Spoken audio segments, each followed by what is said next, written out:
അപ്പം നെക്സ്റ്റ് നമുക്ക് നോക്കുന്നത് മാക്രോ പ്രോസസ്സർ ഡിസൈനിങ് ഓപ്ഷൻസ് ആണ്. അപ്പം 3 ടൈപ്പ് ഓഫ് ഡിസൈനിങ് ഓപ്ഷൻസ് ആണുള്ളത്.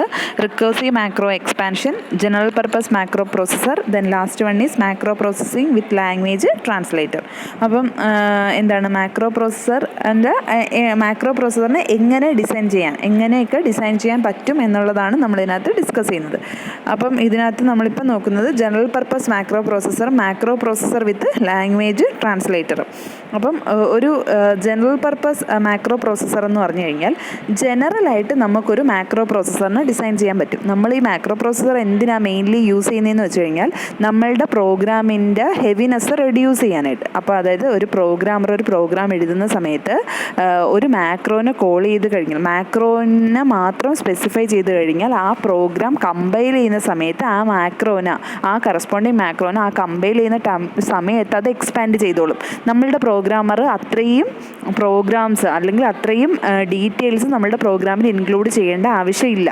അതായത് മാക്രോൻ്റെ ഡെഫിനിഷൻ ഏത് മാക്രോ ആണോ ആ മാക്രോനെ കോൾ ചെയ്ത് കഴിഞ്ഞാൽ കറസ്പോണ്ടിങ് മാക്രോ അത് റൺ ചെയ്യുന്ന സമയത്ത് അത് എക്സ്പാൻഡ് ചെയ്ത് റൺ ചെയ്ത് ഔട്ട്പുട്ട് നമുക്ക് കിട്ടിക്കോളും. അപ്പോൾ അതിന് വേണ്ടിയിട്ടാണ് നമ്മൾ എന്ത് യൂസ് ചെയ്യുന്നത്, മാക്രോ നമ്മളുടെ പ്രോഗ്രാമിൽ നമ്മൾ യൂസ് ചെയ്യുന്നത്.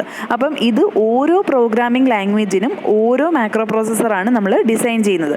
അതായത് ഇപ്പം സിക്കൊരു മാക്രോ പ്രോസസ്സർ സിയുടെ പോലത്തെ ഫംഗ്ഷൻ ആയിരിക്കത്തില്ല CPPക്ക്, അതുപോലെ ആയിരിക്കത്തില്ല ജാവയ്ക്ക്, അതുപോലെ ആയിരിക്കത്തില്ല ഫോർട്രാന്. അപ്പം മൾട്ടിപ്പിൾ ലാംഗ്വേജസ് ഉണ്ട്. അപ്പം എനി നമ്പർ ഓഫ് ഏത് ലാംഗ്വേജിനാണെങ്കിലും ഓരോരോ മാക്രോ പ്രോസസ്സർ ആയിരിക്കും നമുക്ക് അവൈലബിൾ ആയിട്ടുള്ളത്.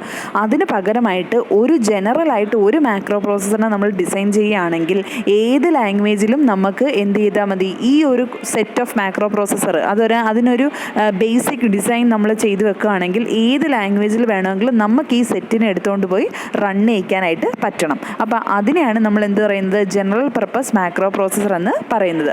അതായത് ഒരു പെർട്ടിക്കുലർ പ്രോഗ്രാമിംഗ് ലാംഗ്വേജിനെ ഇത് ഡിപ്പെൻഡ് ചെയ്യാതെ ഏത് programming language, number of programming languages ഉണ്ട്. അപ്പോൾ ഏത് പ്രോഗ്രാമിംഗ് ലാംഗ്വേജ് എടുത്താലും നമുക്ക് എന്ത് ചെയ്താൽ മതി, ഈ ഒരു സെറ്റ് ഓഫ് കോഡ് എഴുതി കൊടുത്തു കഴിഞ്ഞാൽ നമ്മളുടെ പ്രോഗ്രാമിൽ അത് റൺ ചെയ്തോളും. അത് which is not depending upon particular programming language. അപ്പം അങ്ങനെ ഡിസൈൻ ചെയ്യുന്ന ഒരു പ്രോഗ്രാമിംഗ് ലാംഗ്വേജസിനെയാണ് നമ്മൾ എന്ത് പറയുന്നത്, ജനറൽ പർപ്പസ് മാക്രോ പ്രോസസ്സർ. അല്ലെങ്കിൽ ഏത് പ്രോഗ്രാമിംഗ് ലാംഗ്വേജിലും നമുക്ക് എക്സിക്യൂട്ട് ചെയ്യാൻ പറ്റുന്ന മാക്രോ പ്രോസസ്സറിനെയാണ് നമ്മൾ എന്ത് പറയുന്നത്, ജനറൽ പർപ്പസ് മാക്രോ പ്രോസസ്സർ എന്ന് പറയുന്നത്. അപ്പം ഇതിന് കുറേ പ്രോൺസും കോൺസും ഉണ്ട്. പ്രോസ് എന്ന് പറഞ്ഞാൽ എന്താണ്, അഡ്വാൻറ്റേജ്. കോൺസ് എന്ന് പറഞ്ഞാൽ ഡിസഡ്വാൻറ്റേജ്. അപ്പം ഇതിൻ്റെ അഡ്വാൻറ്റേജ് എന്ന് പറഞ്ഞാൽ എന്താണ്, അഡ്വാൻറ്റേജ് എന്ന് പറഞ്ഞു കഴിഞ്ഞാൽ നമ്മൾ പ്രോഗ്രാമിംഗ് എഴുതുന്ന ആൾക്കാർക്ക് വളരെ ഫ്ലെക്സിബിളാണ്. ബിക്കോസ് ഓരോന്നിനും ഓരോ കോഡ് നമുക്ക് പഠിച്ചു വെക്കണ്ട. ഒരു ജനറൽ കോഡ് അല്ലെങ്കിൽ ഒരു ജനറൽ മാക്രോ നമ്മൾ പഠിക്കുകയാണെങ്കിൽ എല്ലാ പ്രോഗ്രാമിംഗ് ലാംഗ്വേജിലും നമുക്കത് അപ്ലൈ ചെയ്യാനായിട്ട് പറ്റും. അപ്പം നമ്മളുടെ ഹെവിനെസ് കുറയ്ക്കാനായിട്ട് പറ്റും. എല്ലാ പ്രോഗ്രാമിംഗ് ലാംഗ്വേജും നമുക്ക് അറിഞ്ഞിരിക്കണമെന്നില്ല. നമുക്കറിയാവുന്ന ലാംഗ്വേജിൽ ഈ ഒരു സെറ്റ് മാക്രോ നമുക്ക് ഇട്ട് കഴിഞ്ഞാൽ നമ്മളുടെ ഔട്ട്പുട്ട് കറക്റ്റായിട്ട് നമുക്ക് ഒബ്റ്റെയിൻ ചെയ്യാനായിട്ട് പറ്റും. അപ്പോൾ അതാണ് ഒന്നാമത്തെ അഡ്വാൻറ്റേജ്. ഇനി അതിനകത്ത് അഡ്വാൻറ്റേജ് എന്ന് പറഞ്ഞു കഴിഞ്ഞാൽ ഓരോ പ്രോഗ്രാമിംഗ് ലാംഗ്വേജിലും നമ്മൾ ഓരോ മാക്രോ എഴുതുന്നതിനെക്കാട്ടിയും ഒരു സെറ്റ് മാക്രോ നമ്മൾ ഉണ്ടാക്കി കഴിഞ്ഞാൽ നമുക്ക് എല്ലാത്തിലും എഴുതാൻ പറ്റുള്ളൂ. അപ്പം ഈ ഓരോന്നിനും വേണ്ടിയിട്ട് നമ്മൾ ഉണ്ടാക്കുന്ന മാക്രോയുടെ എക്സ്പെൻസിനെക്കാട്ടിയും നമുക്കൊരു സിംഗിളായിട്ട് ഒരെണ്ണം ഉണ്ടാക്കി കഴിഞ്ഞാൽ നമുക്ക് എന്ത് ചെയ്യാൻ പറ്റും, കോസ്റ്റ് റെഡ്യൂസ് ചെയ്യാനായിട്ട് പറ്റും. അപ്പം 100 ലാംഗ്വേജസ് ഉണ്ടെങ്കിൽ ഈ 100നും വേണ്ടിയിട്ട് ഓരോരോ മാക്രോ പ്രോസസ്സർ ഉണ്ടാക്കുന്നതിന് പകരം ഉണ്ടാക്കുന്ന കോസ്റ്റിനെക്കാട്ടിയും ഒരെണ്ണം ഉണ്ടാക്കി വെച്ചാൽ എല്ലാവർക്കും നമുക്ക് യൂസ് ചെയ്യാൻ പറ്റും. അപ്പം നമുക്ക് കോസ്റ്റും അതിനകത്ത് റെഡ്യൂസ് ചെയ്യാനായിട്ട്, ഓവറോൾ കോസ്റ്റും നമുക്ക് എന്ത് ചെയ്യാൻ പറ്റും, റെഡ്യൂസ് ചെയ്യാനായിട്ട് പറ്റും. അപ്പോൾ അതാണ് അതിൻ്റെ അഡ്വാൻറ്റേജ്. ഇനി അതിൻ്റെ ഡ്രോബാക്സ് അല്ലെങ്കിൽ ഡിസഡ്വാൻറ്റേജ് എന്ന് പറഞ്ഞു കഴിഞ്ഞാൽ വെരി ഡിഫിക്കൾട്ടാണ്. എന്തിനാണ്, ഇപ്പോൾ 100 ലാംഗ്വേജസ് ഉണ്ടെങ്കിൽ എല്ലാ ലാംഗ്വേജസിനെയും നമ്മൾ മനസ്സിലാക്കിയിട്ട് വേണം ഒരു മാക്രോ പ്രോസസ്സറിനെ നമ്മൾ ഡിസൈൻ ചെയ്യാൻ. അത് വളരെ ഡിഫിക്കൾട്ടായിട്ടുള്ളൊരു കാര്യമാണ്. ഏത് ലാംഗ്വേജ് ഉണ്ടെങ്കിലും അതിൻ്റെ കമ്പൈലറും അതിൻ്റെ അസംബ്ലർ അല്ലെങ്കിൽ അതിൻ്റെ അസംബ്ലറോ കമ്പൈലറോ ആ ലാംഗ്വേജും എല്ലാം അറിഞ്ഞെങ്കിൽ മാത്രമേ നമുക്ക് എന്ത് ചെയ്യാൻ പറ്റൂ, ഒരു മാക്രോ പ്രോസസ്സറിനെ നമുക്ക് ഡിസൈൻ ചെയ്യാൻ പറ്റൂ. പറ്റത്തുള്ളൂ. അപ്പോൾ ഇങ്ങനെ ജനറലായിട്ട് ചെയ്യണമെങ്കിൽ എല്ലാത്തിൻ്റെയും മോർ ഡീറ്റെയിൽസ് നമുക്ക് അറിഞ്ഞെങ്കിൽ മാത്രമേ ഒരു ജനറൽ ആയിട്ടുള്ളൊരു മാക്രോ പ്രോസസ്സറിനെ നമുക്ക് ഡിസൈൻ ചെയ്യാനായിട്ട് പറ്റത്തുള്ളൂ. ഇനി അതിനകത്ത് വരുന്ന കുറേ ഡിഫിക്കൽട്ടീസ് എന്ന് പറഞ്ഞു കഴിഞ്ഞാൽ ഓരോ പ്രോഗ്രാമിംഗ് ലാംഗ്വേജസിലും ഓരോ കമൻ്റ് ആയിരിക്കും നമ്മൾ യൂസ് ചെയ്യുന്നത്. ഇപ്പം ചിലതിൽ സ്ലാഷ് ആയിരിക്കും, ചിലരിൽ സ്റ്റാർ ആയിരിക്കും, ചിലരിൽ സെമി കോളൻ ആയിരിക്കും. അപ്പം നിങ്ങൾ പഠിച്ചിട്ടില്ലേ, ജാവയിലുള്ള കമൻ്റ് ആയിരിക്കത്തില്ല സിയിൽ നമ്മൾ എന്താ ഡബിൾ സ്ലാഷ് ഇടുന്നത്, മറ്റേത് ജാവയിലാണെങ്കിൽ എന്താ സ്റ്റാർ സ്ലാഷ് ഇടുന്നത്.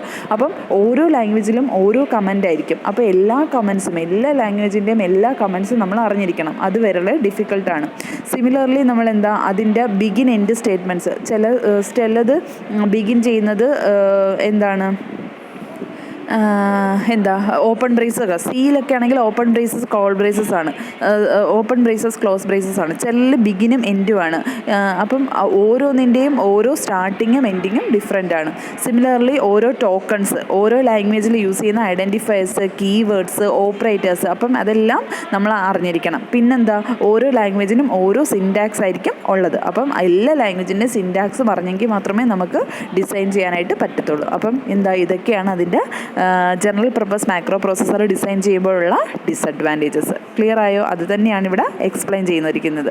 ഇപ്പോൾ ഫോർട്രാനിലും പാസ്കലിലും ഉള്ള കണക്കായിരിക്കത്തില്ല സിയിലും CPPയിലും ഉള്ളത്. അപ്പം ഓരോന്നിനും ഓരോ ഡിഫിക്കൽട്ടാണ്. സിമിലർലി നോക്ക്, ഇതിനകത്ത് എഴുതിയിരിക്കുന്നതാണ് ഓപ്പൺ ബ്രന്ത. ചിലതിൽ ബിഗിനും എൻഡും ആയിരിക്കും, ചിലതിൽ ഓപ്പൺ ബ്രേസസും ക്ലോർ ബ്രേസസും ആയിരിക്കും, ചിലതിൽ പരാൻതീസിസ് ആയിരിക്കും. അപ്പം അതൊക്കെ നമ്മൾ അറിഞ്ഞിരിക്കണം. ദെൻ കേസ് 3 എന്ന് പറഞ്ഞു കഴിഞ്ഞാൽ അതിനകത്ത് യൂസ് ചെയ്യുന്ന ടോക്കൺസ്, ഓരോന്നും ഓരോ ടോക്കൺസ് ആയിരിക്കും. ചിലപ്പോൾ അസൈൻമെൻറ്റ് സിമ്പിൾസ്, ചിലതിൽ ഈക്വൽ ടു ആയിരിക്കും, ചിലത് സ്റ്റാർ ആയിരിക്കും. അപ്പോൾ അതൊക്കെയാണ് അതിൻ്റെ ഡിസഡ്വാൻറ്റേജ്. ദെൻ 4th സ്റ്റേറ്റ്മെൻറ്റ് അതിൻ്റെ സിൻറ്റാക്സ് എന്ന് പറഞ്ഞാൽ എന്താണ്? സിൻറ്റാക്സ് എന്ന് പറഞ്ഞാൽ എന്താണ്? അത് ഡെഫിനിഷൻ, അത് എങ്ങനെയാണ് തുടങ്ങുന്നത്. ചിലതിൽ മാക്രോ എഴുതുന്ന സിൻറ്റാക്സ് ആയിരിക്കും. അതിപ്പം സിയിൽ നമ്മൾ കോൾ ചെയ്യുന്ന മാക്രോയിൽ കോൾ ചെയ്യുന്ന കണക്കായിരിക്കത്തില്ല. നമ്മൾ മാക്രോയും മെൻറ്റും കൊണ്ടാണ് ചിലപ്പോൾ സ്റ്റാർട്ട് ചെയ്യുന്നത്. ചിലതിൽ അങ്ങനെ ആയിരിക്കത്തില്ല. അപ്പോൾ ഓരോ ലാംഗ്വേജിൻ്റെ സിൻറ്റാക്സും നമ്മൾ അറിഞ്ഞിരിക്കണം. അപ്പോൾ അതൊക്കെയാണ് അതിൻ്റെ ഡിസഡ്വാൻറ്റേജ്. അപ്പം ഒന്നാമത്തെ ജനറൽ പർപ്പസ് മാക്രോ പ്രോസസ്സറാണ് നമ്മളിപ്പോൾ നോക്കിയത്. അതിൻ്റെ അഡ്വാൻറ്റേജും ഡിസഡ്വാൻറ്റേജും നമ്മൾ പറഞ്ഞു. ഇനി അടുത്ത മാക്രോ ഡിസൈനിങ് ഓപ്ഷനിൽ മൂന്നാമത്തതാണ് macro processing with language translator. Macro processing with language translator എന്ന് പറഞ്ഞു കഴിഞ്ഞാൽ നമ്മൾ എഴുതുന്ന മാക്രോയിന് നമ്മളുടെ ലാംഗ്വേജ് ആയിരിക്കും ട്രാൻസ്ലേറ്റ് ചെയ്ത് നമുക്ക് ഔട്ട്പുട്ട് തരുന്നത്. ഇപ്പോൾ ഏത് ലാംഗ്വേജിലാണോ നമ്മൾ എഴുതുന്നത് ആ ലാംഗ്വേജുമായിട്ട് കോപ്പറേറ്റ് ചെയ്തിട്ടായിരിക്കും നമ്മളുടെ മാക്രോ റൺ ചെയ്യുന്നത്. അതായത് നമ്മൾ മാക്രോ എഴുതുന്ന സമയത്ത് നമ്മളുടെ ലാംഗ്വേജ് C ആണെങ്കിൽ സിയിലെ കീവേഡും സിയിലെ കാര്യങ്ങളെല്ലാം നോക്കിയിട്ടായിരിക്കും ആ മാക്രോ സിയിലായിരിക്കും എക്സ്പാൻഡ് ചെയ്ത് നമുക്ക് ഔട്ട്പുട്ട് തരുന്നത്. അപ്പോൾ അതിനെയാണ് നമ്മൾ എന്ത് ചെയ്യുക, അങ്ങനെ ഒരു ഇൻകോപ്പറേറ്റ് ചെയ്ത് റൺ ചെയ്യുന്നതിനെയാണ് മാക്രോ പ്രോസസ്സർ വിത്ത് ലാംഗ്വേജ്. ആ ലാംഗ്വേജ് ഏത് ലാംഗ്വേജ് ആണോ ആ ലാംഗ്വേജ് ആയിരിക്കും ആ മാക്രോനെ ട്രാൻസ്ലേറ്റ് ചെയ്ത് ഔട്ട്പുട്ട് നമുക്ക് തരുന്നത്. ഇത് മെയിൻലി 2 രീതിയിൽ നമുക്ക് ഉണ്ട്. ലൈൻ ബൈ ലൈനും ചെയ്യാം, ഇൻ്റഗ്രേറ്റഡ് മാക്രോയും ചെയ്യാം. ഈ line by line macro processor എന്ന് പറഞ്ഞു കഴിഞ്ഞാൽ എന്താണ്, ഓരോ ലൈനിനെയും റീഡ് ചെയ്ത് ആ ഒരു അതായത് ഈ മാക്രോ ഇൻകോപ്പറേറ്റ് ചെയ്ത് അസംബ്ലർ അല്ലെങ്കിൽ കമ്പൈലറുമായിട്ട് ഇൻകോപ്പറേറ്റ് ചെയ്തിട്ടായിരിക്കും റൺ ചെയ്യുന്നത്. അല്ലെങ്കിൽ ഇതിൻ്റെ ഒരു മെയിൻ റുട്ടീനായിട്ടായിരിക്കും ഇത് റൺ ചെയ്യുന്നത്, സബ് റുട്ടീനായിട്ടായിരിക്കും ഇത് റൺ ചെയ്യുന്നത്. എന്തെന്ന് വെച്ചാൽ ആദ്യത്തെ ഒരു ലൈനിനെ റീഡ് ചെയ്യും. ആ ലൈനിൽ മാക്രോ ഉണ്ടെങ്കിൽ ആ ലൈനിനെ മാക്രോ എല്ലാം എക്സ്പാൻഡ് ചെയ്ത് ആ ലൈനിനെ എന്തിലോട്ട് കൊടുക്കും, ഡയറക്റ്റായിട്ട് അസംബ്ലർ അല്ലെങ്കിൽ കമ്പൈലറിലോട്ട് ട്രാൻസ്ലേറ്റ് ചെയ്ത് കൊടുക്കും. അതിനുശേഷം രണ്ടാമത്തെ ലൈൻ റീഡ് ചെയ്യും. ഇത് ഒരിക്കലും ഒരു സെറ്റ് ഓഫ് ലൈനെ റീഡ് ചെയ്ത് ഒരു ഇൻ്റർമീഡിയറ്റ് ഫയലാക്കി വെച്ചിട്ട് ആ ഇൻ്റർമീഡിയറ്റ് ഫയലിനെ പിന്നെ കമ്പൈലറിന് കൊടുക്കുകയല്ല ചെയ്യുന്നത്. ഇവിടെ എന്താ ചെയ്യുന്നത്, ഓരോ ലൈനെ റീഡ് ചെയ്തിട്ട് ആ ലൈനിനകത്തുള്ള മാക്രോനെ എക്സ്പാൻഡ് ചെയ്യാനുള്ള മാക്രോനെ എല്ലാം എക്സ്പാൻഡ് ചെയ്ത് എല്ലാ ഓപ്പറേഷൻസും പെർഫോം ചെയ്തിട്ട് ആ ലൈനിന് ഡയറക്റ്റായിട്ട് കമ്പൈലർ അല്ലെങ്കിൽ അസംബ്ലറിലോട്ട് കൊടുക്കും. അതിനുശേഷം അടുത്ത ലൈൻ റീഡ് ചെയ്യും. അപ്പം അങ്ങനെയുള്ള എക്സിക്യൂഷനെയാണ് ലൈൻ ബൈ ലൈൻ എക്സിക്യൂഷൻ എന്ന് പറയുന്നത്. ഇതിൻ്റെ അഡ്വാൻറ്റേജ് എന്താണ്, നമുക്ക് എററിനെ എല്ലാം കുറയ്ക്കാനായിട്ട് പറ്റും. അതായത് ലൈൻ ബൈ ലൈൻ ആയിട്ടുണ്ട്. ഓരോ ലൈനിലെയും നമ്മൾ കമ്പൈലറിന് കൊടുക്കുമ്പോൾ ആ ലൈനിലുള്ള പർട്ടിക്കുലർ എററിനെ മാത്രം നമ്മൾ നോക്കിയാൽ മതി. അപ്പോൾ ഒരു സെറ്റ് ഓഫ് കോഡ് വരുന്നതിനെക്കാട്ടിയും സെറ്റ് ഓഫ് കോഡിലെ എററിനെ നമുക്ക് ഐഡൻറ്റിഫൈ ചെയ്ത് അത് ഓവർകം ചെയ്യുന്നതിനെക്കാട്ടിയും ഒരു ലൈനിലെ എററിനെ നമുക്ക് കിട്ടുമ്പോൾ ആ ലൈൻ മാത്രം നമുക്ക് കറക്റ്റ് ചെയ്താൽ മതി. അപ്പം നമുക്ക് എററിൻ്റെ ഹെവിനെസ് ഗ്യാപ്സ് എല്ലാം കുറയ്ക്കാനായിട്ട് പറ്റും. നെക്സ്റ്റ് എന്താ, അതിനകത്തുള്ള ഇപ്പം ഓപ് ടാബും നം ടാബും ഡെഫ് ടാബും എല്ലാം നമുക്ക് എന്ത് ചെയ്യാനായിട്ടും ഷെയർ ചെയ്ത് യൂസ് ചെയ്യാനായിട്ട് പറ്റും. ഓരോ ലൈൻ ബൈ ലൈനായിട്ട് എടുക്കുന്നതുകൊണ്ട് നമുക്കതിനെ ഷെയർ ചെയ്ത് യൂസ് ചെയ്യാനായിട്ടൊക്കെ പറ്റും. അപ്പോൾ അതാണ്, അത് മോർ എഫിഷ്യൻ്റ് ആണ്. അതിനകത്തുള്ള ഡേറ്റ സ്ട്രക്ചേഴ്സിനെയൊക്കെ നമുക്ക് യൂസ് ചെയ്യാനായിട്ട് പറ്റും. ഇനി എന്താ, ഇനി നമുക്ക് പറയുന്നതെന്ന് പറഞ്ഞു കഴിഞ്ഞാൽ ഇത് easier to give diagnostic messages. അതായത് നമ്മൾ എററിന്, അതാണ് പറഞ്ഞത്, എററിനെല്ലാം ഡയഗ്നോസ് ചെയ്യാനായിട്ട് റെഡ്യൂസ് ചെയ്യാനായിട്ട് പറ്റും. ദെൻ ഇൻ്റഗ്രേറ്റഡ് മാക്രോ എന്ന് പറഞ്ഞു കഴിഞ്ഞാൽ, ഈ മാക്രോ എന്ന് പറഞ്ഞു കഴിഞ്ഞാൽ നമ്മളുടെ പ്രോഗ്രാമിംഗ് ലാംഗ്വേജായിട്ട് ട്രാൻസ്ലേറ്റ് ചെയ്തിട്ടാണെന്ന് നമ്മൾ പറഞ്ഞല്ലോ. അതെന്ന് പറഞ്ഞാൽ it make use of any information about the source program that is extracted by the language translator. അതായത് നമ്മളുടെ സോഴ്സ് പ്രോഗ്രാമിലുള്ള ഏത് ഇൻഫോർമേഷനെയും നമ്മളുടെ ട്രാൻസ്ലേറ്റർ എക്സ്ട്രാക്ട് ചെയ്ത് തരും. നമ്മളുടെ എന്താണ്, സോഴ്സ് പ്രോഗ്രാമിലുള്ള ഏത് ഇൻഫോർമേഷൻ ആണെങ്കിലും നമ്മൾ ഏത് ലാംഗ്വേജ് ആണോ യൂസ് ചെയ്യുന്നത് ആ ലാംഗ്വേജ് അത് ട്രാൻസ്ലേറ്റ് ചെയ്ത് നമുക്ക് തരും. സോ നമ്മളുടെ മാക്രോ, അതായത് നമ്മൾ യൂസ് ചെയ്യുന്ന മാക്രോ ഏതാണോ ആ മാക്രോ ഒരു സെറ്റ് ഓഫ് പ്രോഗ്രാംസിൽ ഇൻ്റഗ്രേറ്റ് ചെയ്തിട്ടായിരിക്കും ഔട്ട്പുട്ട് വരുന്നത്. അപ്പം ഇതെന്ന് പറഞ്ഞാൽ എന്താണ്, ഇപ്പം ചില ലൈൻസിൽ അസൈൻമെൻറ്റ് സ്റ്റേറ്റ്മെൻ്റ് ആയിരിക്കും, ചില ലൈനിൽ എന്താണ് ഈക്വൽ ടു ആയിരിക്കും. അപ്പം അങ്ങനെ ഓരോന്നും ഓരോ ഡിഫറെൻറ്റ് മോഡിലാണെങ്കിലും ഇൻ്റഗ്രേറ്റഡ് മാക്രോ ചെയ്യുന്ന സമയത്ത് ഇതിനെല്ലാം കൺസിഡർ ചെയ്തിട്ടായിരിക്കും നമ്മളുടെ മാക്രോ നമ്മുടെ ലാംഗ്വേജിൽ എക്സ്പാൻഡ് ചെയ്യുന്നത്. ഇപ്പം അതിനൊരു എക്സാമ്പിളാണ് നമ്മളിവിടെ പറഞ്ഞത്. ഇപ്പം ഈ ഫോർട്രാൻ എന്ന് പറഞ്ഞ ലാംഗ്വേജിൽ ഡു എക്സ് ഈക്വൽ ടു 1,20 എന്ന് പറയുന്നതും ചിലപ്പം ഡു എക്സ് ഈക്വൽ ടു 1 എന്ന് പറഞ്ഞാലും ഇപ്പം രണ്ടിലും അസൈൻമെൻറ്റ് സ്റ്റേറ്റ്മെൻ്റ് ആണ്. ഒന്നിലെന്ന് പറഞ്ഞു കഴിഞ്ഞാൽ 1 to 20 വരെയുള്ള ഒരു ലൂപ്പിംഗ് ആണ്. ഒന്നിലെന്ന് പറഞ്ഞാൽ 1 to 1 എന്ന് പറയുന്നത് അസൈൻ ചെയ്യാനായിട്ടായിരിക്കും പറയുന്നത്. ഇപ്പം ഇത് ഏത് ടൈപ്പ് ആണെങ്കിലും നമ്മളുടെ ഇൻ്റഗ്രേറ്റഡ് മാക്രോ ആണ് നമ്മൾ യൂസ് ചെയ്യുന്നുണ്ടെങ്കിൽ ആദ്യത്തത് ലൂപ്പിംഗ് ആയിട്ടും അസൈൻമെൻ്റ് ആയിട്ടും ആയിരിക്കും നമുക്ക് എന്ത് ചെയ്യുക, എക്സിക്യൂഷൻ പെർഫോം ചെയ്യുന്നത്. അപ്പോൾ അതായിരിക്കും നമ്മളുടെ ഇൻ്റഗ്രേറ്റഡ് മാക്രോ. അതായത് ഇതിനകത്ത് പറഞ്ഞുണ്ടോ, ഡു എക്സ് ഈക്വൽ ടു 1 ആണെങ്കിൽ അതൊരു അസൈൻമെൻ്റ് ആയിരിക്കും. ഡു എക്സ് ഈക്വൽ ടു 1,20 ആണെങ്കിൽ ചിലപ്പോൾ അതൊരു ലൂപ്പിംഗ് സ്റ്റേറ്റ്മെൻ്റ് ആയിരിക്കും. അപ്പോൾ എന്ത് ഇത് വന്നാലും നമ്മളുടെ മാക്രോ എന്ത് ചെയ്യും, അതിനെ ഇൻ്റഗ്രേറ്റ് ചെയ്യും. അപ്പോൾ ഇൻ്റഗ്രേറ്റഡ് മാക്രോ ആണ് നമ്മൾ യൂസ് ചെയ്യുന്നതെങ്കിൽ എല്ലാ ലൈനിനെയും ഇൻ്റഗ്രേറ്റ് ചെയ്ത് എല്ലാത്തിലും റൺ ചെയ്യുന്ന രീതിയിലായിരിക്കും നമ്മളുടെ ലാംഗ്വേജ് അതിനെ ട്രാൻസ്ലേറ്റ് ചെയ്ത് തരുന്നത്. അപ്പോൾ നമ്മൾ ഇൻ്റഗ്രേറ്റഡ് മാക്രോ യൂസ് ചെയ്യുന്നതായിരിക്കും മോർ അഡ്വാൻറ്റേജ്.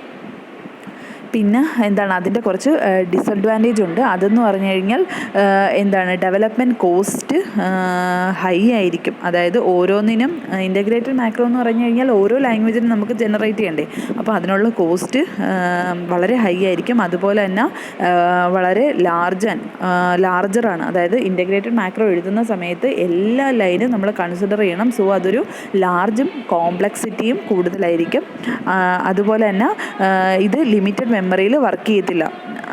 അതായത് മെമ്മറി സ്പേസ് നമുക്ക് കൂടുതലായിട്ട് വേണം. പിന്നെ ഇത് കോംപ്ലക്സിറ്റിയും ഹൈ ആയിരിക്കും. അപ്പോൾ അതാണ് macro processor with language translator. Okay, thank you.